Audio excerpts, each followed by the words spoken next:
ہماری خداوند یسوع کی انجیل مقدس مرکز کے مطابق اس کا 6 باب 7 سے 13 آیات تک۔ اس وقت یسوع ارد گرد کے گاؤں میں تعلیم دیتا پھرا۔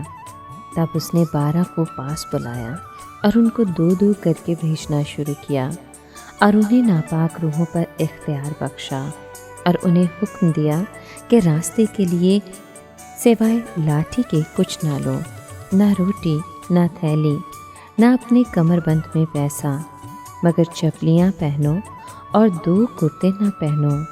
اور ان سے کہا، جہاں تم کسی گھر میں داخل ہو تو وہیں رہو، جب تک کہ تم وہاں سے روانہ نہ ہو۔ اور جس جگہ لوگ تمہیں قبول نہ کریں اور تمہاری نہ سنیں، وہاں سے نکلتے وقت اپنے پاؤں کی گرد جھاڑ دو، تاکہ ان پر گواہی ہو۔ اور وہ روانہ ہو کر منادی کرنے لگے کہ توبہ کرو، اور وہ بہت سی بدروحوں کو نکالنے اور بہت سے بیماروں کو تیل مل کر شفا دینے لگے۔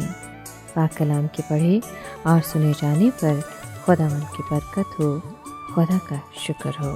عزیز دوستو، آج کے کلام میں ہم نے سنا کہ یسوع نے اپنے 12 شاگردوں کو بھی پہلی مرتبہ منادی کرنے کا موقع دیا۔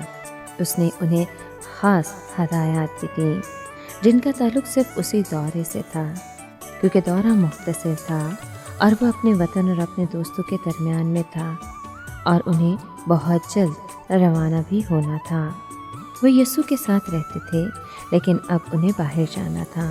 ان کا پیغام بھی وہی توبہ اور ایمان کا پیغام تھا جو یوحنا بپتسمہ دینے والے اور یسوع کا تھا۔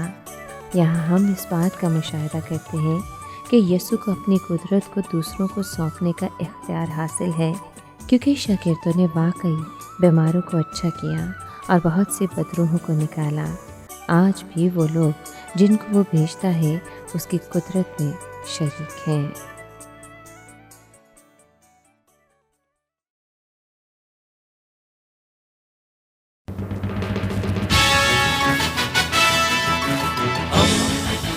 دوستی کا پیمبر، ریڈیو ویریتاس ایشیا۔